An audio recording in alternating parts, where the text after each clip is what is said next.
Hello and welcome to From Impossible to Inevitable. I am your host, Megan Bauer. Thank you for joining me today.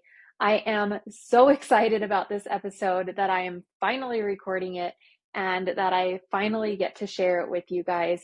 I have been implementing one of the hardest habits ever to me, personally, over the last 66 days. And I knew when I started this that I wanted to create a podcast as soon as I accomplished it and share the process with you guys, share with you my experience. So, a long, long time ago, I heard the quote, or I read it by John Maxwell, and it was, "You will never change your life until you change something you do daily." Now, I have thought about this quote so many times over the years. I know I heard this a long time ago. And when I very first heard it, I thought, I need to get up earlier. I need to really seize those morning hours. I really need to do this. Like, this is my key. And I love to sleep. I do. I love to sleep. Um, I've often joked with my friends, half joking, I guess, kind of more serious than joking, of that I'm not an early bird and I'm not a night owl. I'm a solid 9 to 9 person. If it's between the hours of 9 a.m. and 9 p.m., I'm golden. If it's outside those hours, bets are off. Um, so I love to sleep. And so feeling like my my catalyst or my life-changing habit of getting up early, having that feeling that this was the thing, that was really hard for me, very hard for me. And I have tried multiple times over the years to become an early riser, to make the most of my mornings, to um, really make this big, big change in my life.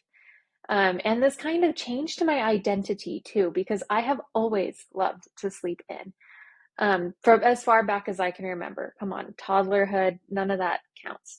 Um, and certainly for my adult life, I've always loved to sleep in.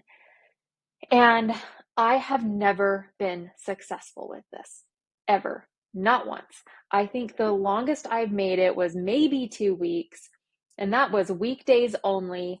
Um, and I don't even remember what time my get up early was or anything like that. Um, and I never made it very far because during the day, like, I could make myself do it. I could make myself get up. But during the day, it was hard. I was irritable. I was only looking forward towards a nap. I was not productive. I had a very short tolerance level. And it felt like the costs of installing this habit just far, far outweighed any benefit. It felt like I was getting no benefit. And whenever I made this early morning habit trial, whenever I tried to do this, I I don't even remember what I got up to, like what my routine was like. I think I just got up and maybe I just started working. Maybe I read a book. Maybe I went to journaling. I'm not quite sure. I think maybe sometimes I tried meditating first thing, which was just kind of like falling asleep. Anyways, it I don't even remember what the routine was like, but I remember I could never make it happen. I just couldn't. The costs were too high. I couldn't make it happen. And so early this summer, I don't know what struck me, but I think I was outside kicking the ball for the dog, and I pulled up my library app and I was looking for something to read or something to listen to, and I typed in morning. I don't know why. It was strike of inspiration, but I did. I typed in morning and the book, The 5 a.m. Club, came up. All right, well, we'll see. And so I put it on hold, forgot about it, whatever. And there was another book that came. It was The Morning Miracle or The Miracle Morning. I always mix that up. by Hal Elrod. That one came up too. And so I put that one on hold. And then I just moved on, right? They weren't available. I just moved on. And then, maybe a week later, a week or two later, the 5 a.m. Club became available and I started listening to it. Honestly, this is the weirdest personal development book I have ever listened to or read. It is in a story fashion. There are characters, there's a love interest, it is the weirdest personal development book. But the content was so good. Like when there's quotes of scientific studies and there's quotes from, all sorts of really influential or successful people. And all of these quotes came from the characters. So there are, there's the reality that comes into it, but the delivery is all in this like fictional narrative, which is so weird. And it was initially kind of off-putting, but the content was so good that I just saw past it. So not your typical personal development book. I did end up buying it. It's right here if you're watching the YouTube video. And so it is a really good book, not your typical personal development book. And I don't know if the author, Robin Sharma, I don't know if he wrote it that way to help like get people who don't necessarily read personal development books to like help get them engaged. I don't know. I didn't really look into it. Anyways, the weirdest book as far from a personal development standpoint. The content was so good. And the big thing that he outlines in this book is that the 5 a.m. Club isn't just about getting up at 5 a.m.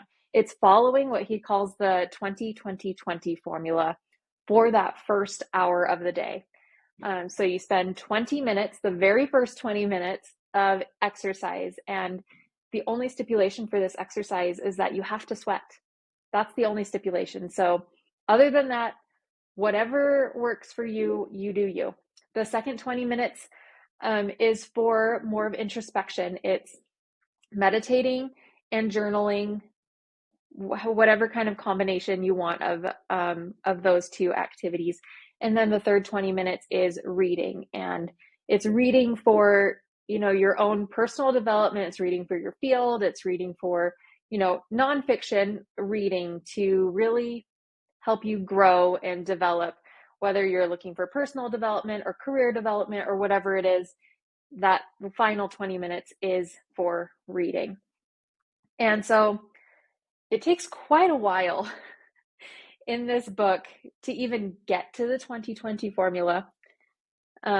So if you're going to read the book, you've got a leg up. You already know what he's going to tell you, because I think you get farther than halfway before he even gets to that point, which is pretty critical, but he references the 20-20 formula early on. So that there's something that outlines what you're supposed to do for that first hour.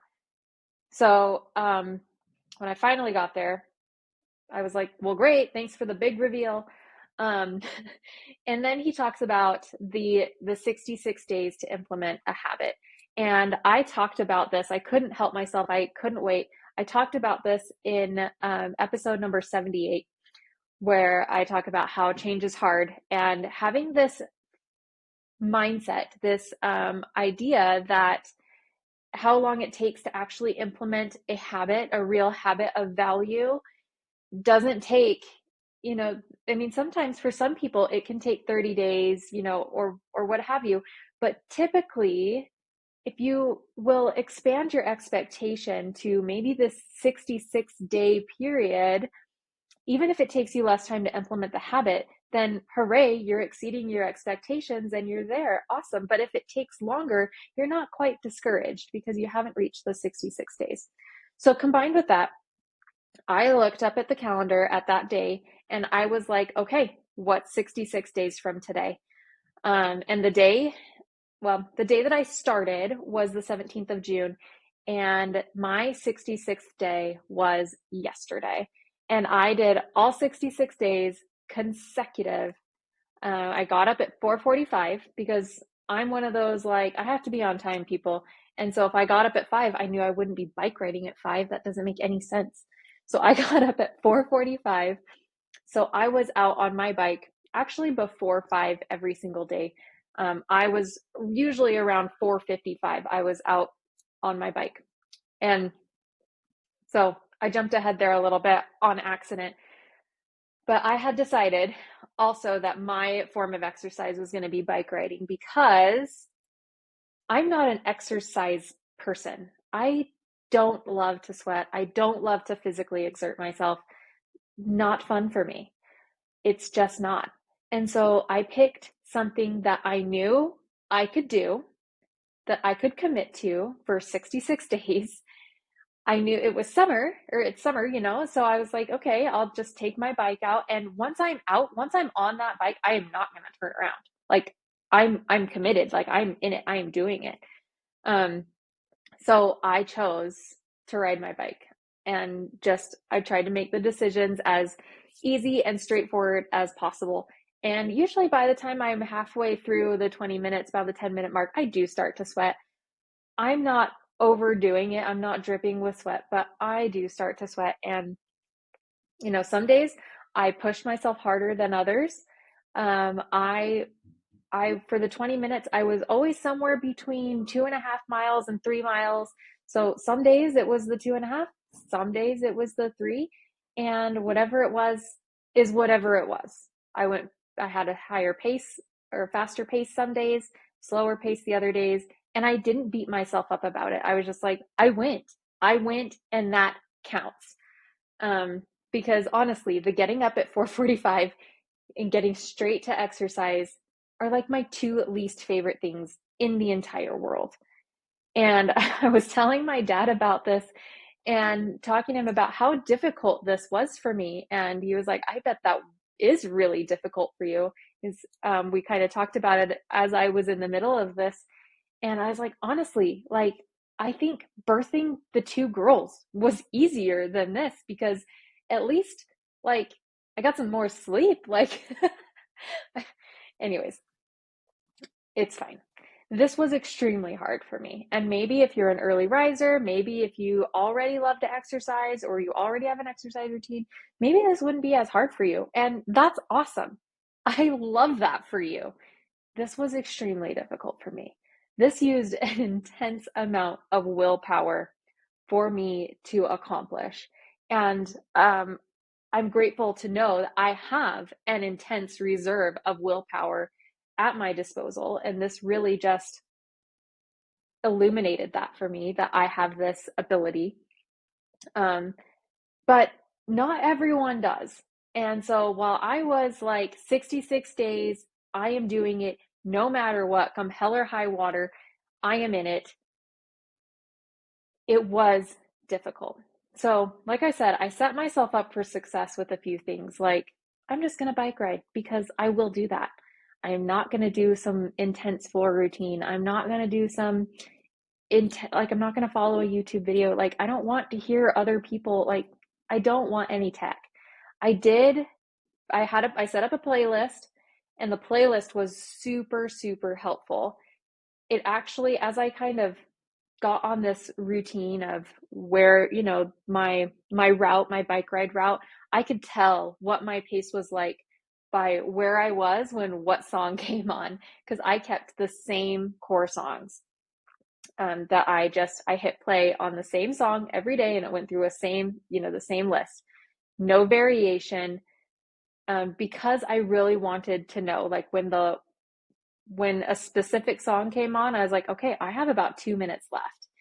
And so I knew, based on where I was, about how much farther I could go in order to make a good loop on the way home. Some days I did have to, like, pass my house, go down the street a little bit farther, and then turn around to make it the 20 minutes. But it's fine.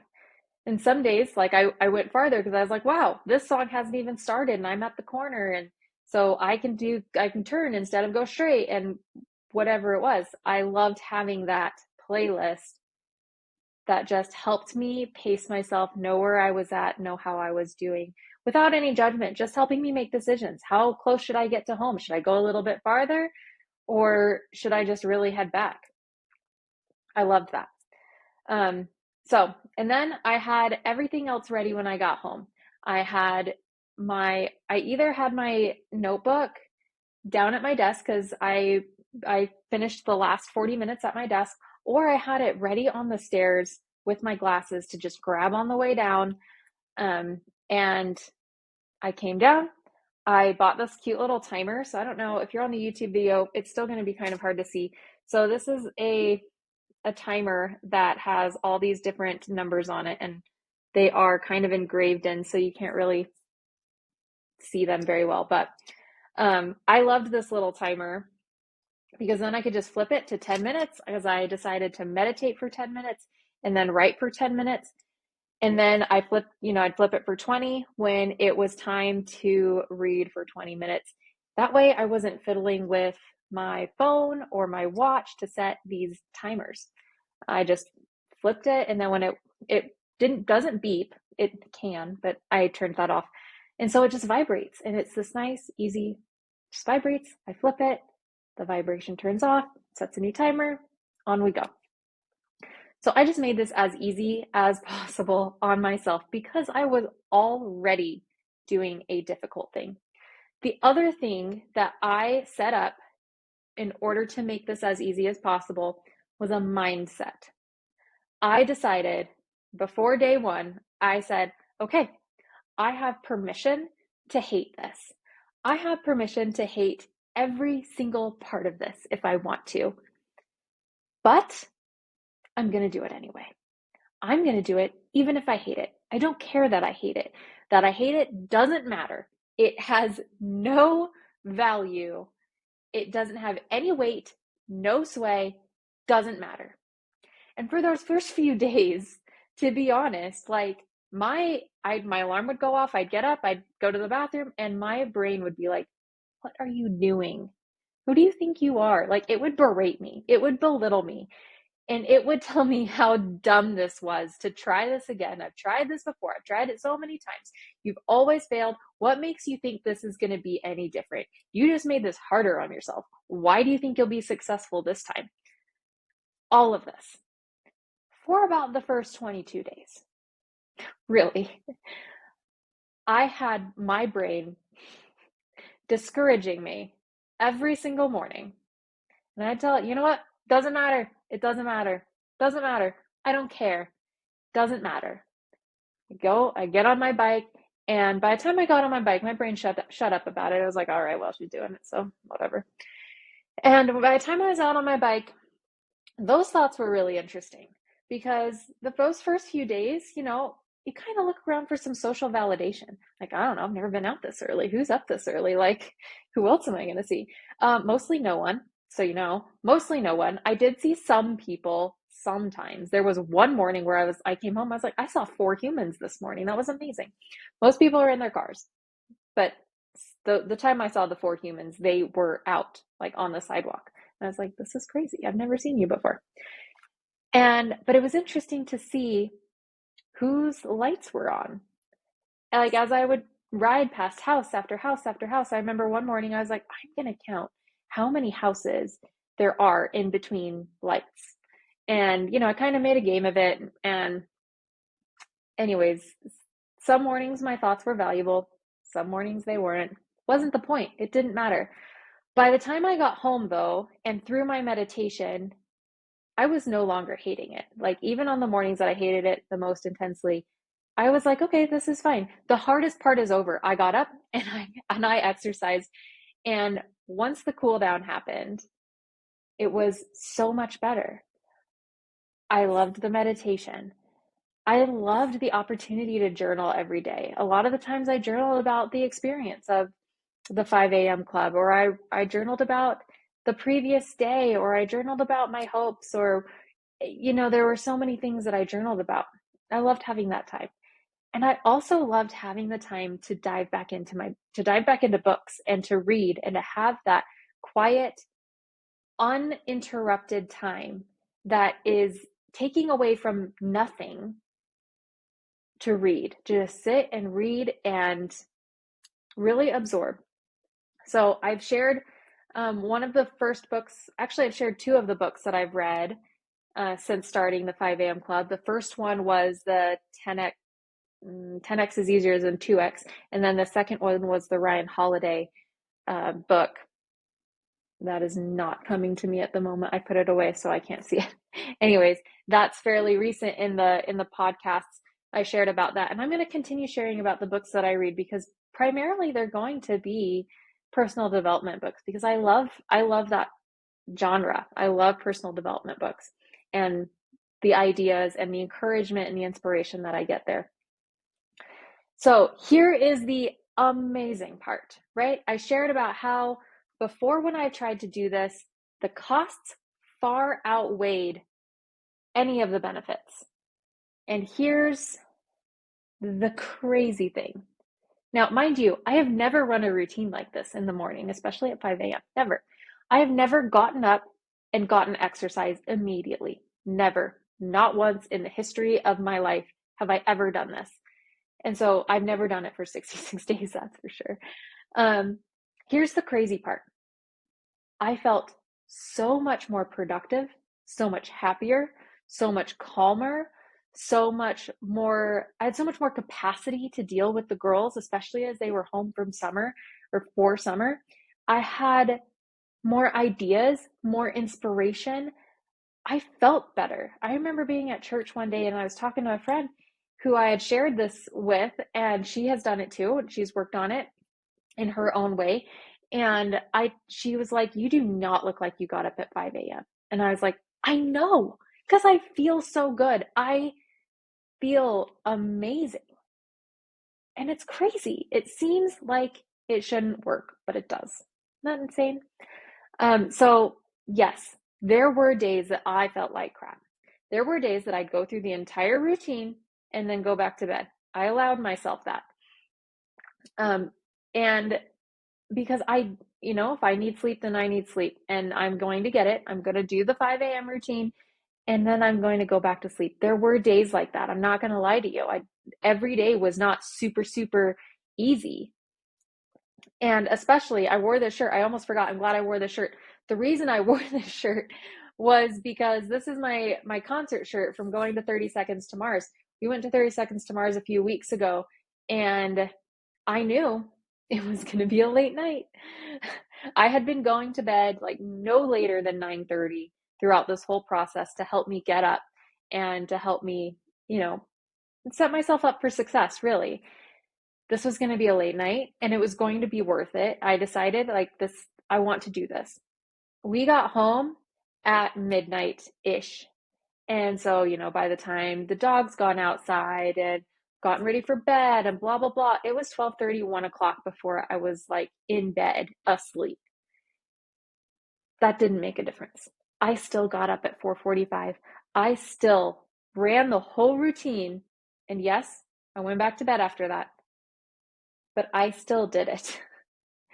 And just a few weeks ago, or a couple weeks ago, I guess, I was at a family reunion. We were staying in a hotel, and we had one hotel room with Jake and the girls. And before bed every night, I set everything out.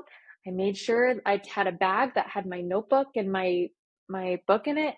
I put my key card in my bag. I put my headphones in my bag. Put my shoes with my socks tucked inside right by the door. I laid out my clothes in the bathroom, because I knew when I got up, I had to be as quiet as possible. So I didn't want anybody else to wake up. But I was going to go down to the gym. I was going to run my routine. This was not going to stop me. And I did. I did that for 3 mornings. I saw the breakdancing part of the Olympics when I was down in the exercise room, and I didn't know that was an Olympic sport. Anyway, it was kind of cool. But I put my headphones in, and I don't really like TV to begin with, so I really just tried to ignore it. Anyways, so the interesting thing about this was the routine. It wasn't just about getting up early. It wasn't just about the 5 a.m. It was about the routine. The routine is what made all the difference. I want to note here too that when I read the book and I was thinking about doing this. I did not look for reasons why this wasn't a good time. I didn't say, oh, well, the girls are home from school, so maybe I should do it in the fall, or I don't know what I'm going to do if it rains and then I won't be able to ride my bike, which did happen one morning. I'll talk about that in a second. I didn't come up with all these reasons why this wasn't going to work out right now. I actually came up with the opposite. I was like, this is the perfect time because we don't have a lot going on. So if I need to nap during the middle of the day, I can. This is the perfect time because, the weather is really nice, mostly. It's not super cold. I can get out on my bike and go do that. And so I looked for these reasons why this was the perfect time to do it. And then I wasted no time in starting. I set my alarm and I just was like, hey, tomorrow is day one. Tomorrow we're doing this and we are moving forward. And that one day where it rained, I learned a lot that day. I was like, well, crap, what am I going to do? So I set up a YouTube video on my phone and would try out this routine, and it ended up being super crappy, but I did my best with it. I really did my best. And what I decided that morning when I was like, okay, this sucked, I was like, okay, well, I'm going to do this in reverse next time because if I had done the whole routine in reverse that morning, I still could have gone on a bike ride. It just would have been last because the rain stopped by then. Anyways, it was fine. I did my best. And that's the whole point. You can't ever do better than your best. So the other thing that I want you to think about the 5 not even just the 5 a.m. club, but about this morning routine is starting your day on your terms. You're not starting in a reactionary state. You're not starting like, I have to get up because I have to get in the shower, because I have to leave, because I have to be here. I'm not getting up as like my kids are like, I need this or blah, blah, blah. None of that. I'm getting up completely on my terms. And that is so powerful. You get centered, you get ready for the day in a mental and emotional and even a spiritual type way. You get really grounded, and that stays with you all day or most. The other thing I wanted to mention, I told you I did 2 morning books. So the Miracle Morning was the other one.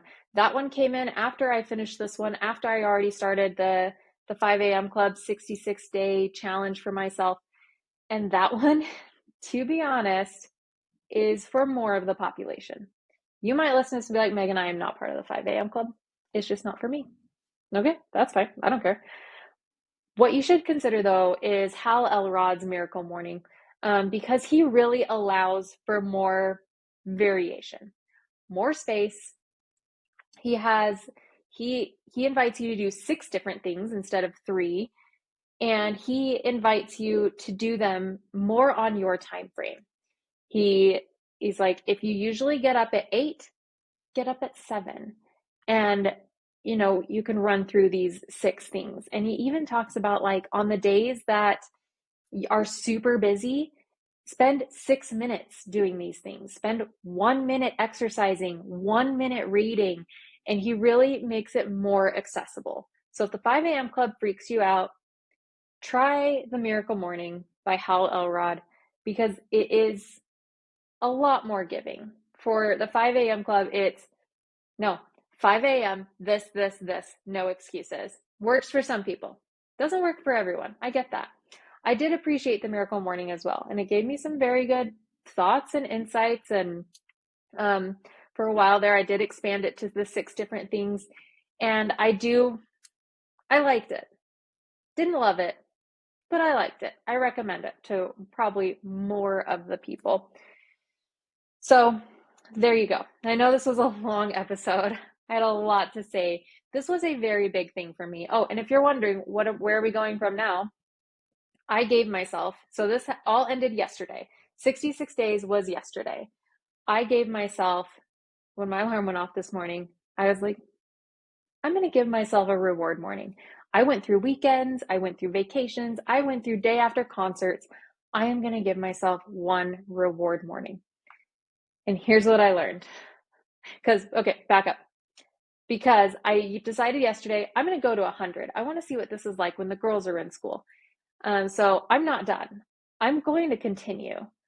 So I am not done. This morning I decided my one reward morning, and it wasn't worth it. Isn't that funny? My alarm went off and I turned it off and I was like, all right, I'm going to snuggle back in bed. And I laid there for a little bit and finally I fell back asleep, maybe 10 minutes later. And then when I finally did wake up at around 8:20, I thought, well, what do I do now? Do I just get in the shower and get ready for the day? Like, do I abandon my exercise? Do I abandon the whole routine because I slept in? Like, what now?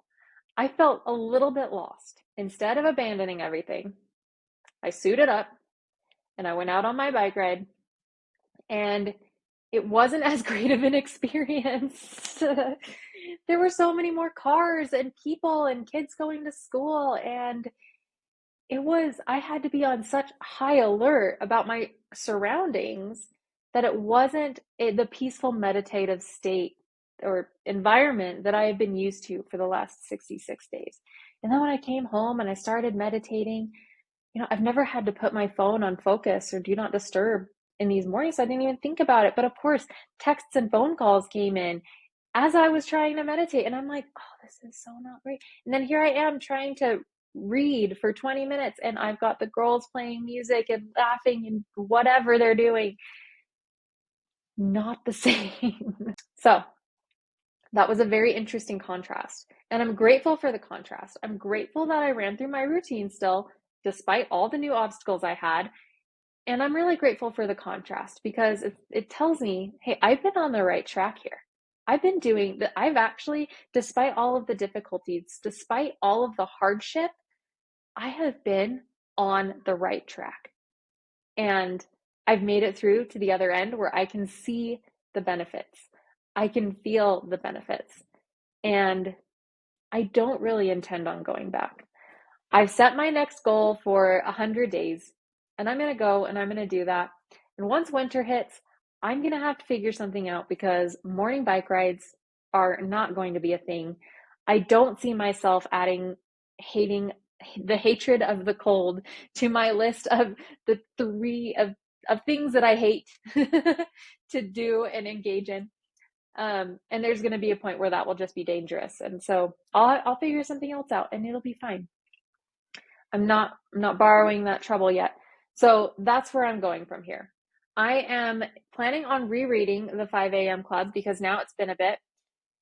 And after that, I'm going to record another podcast sharing more insights from the book and really, yes, encouraging you to try it because it's been incredible for me, a person who hates mornings and hates exercise. It's been incredible. But also, there is so much goodness in the book. There's so much inspiration, so much motivation and positivity and encouragement that really belongs on the podcast. So, thank you so much for sticking with me through this extra long episode. I am grateful for you, and know that you can do hard things. Give yourself the permission where you need it. Like I gave myself the permission to hate it. I gave myself to do a bike ride, and just give it your all. Okay.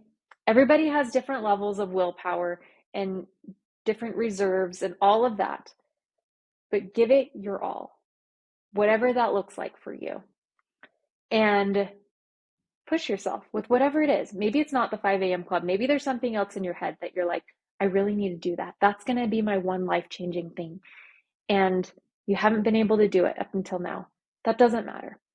I'm going to share one quote from the book in closing here. He talks about when you try something difficult. This is what he's specifically speaking about getting up early, but I want you to apply this to whatever it is that's really difficult in your life that you are trying to work through or overcome. He says, each day of the first phase is hardship. They, whoever's trying this thing, feel like giving up. They complain that early rising just isn't for them, that they're not built for this routine, and it's just not worth the pain. My advice is simple. Continue at all costs. Persistency sits at the threshold of mastery.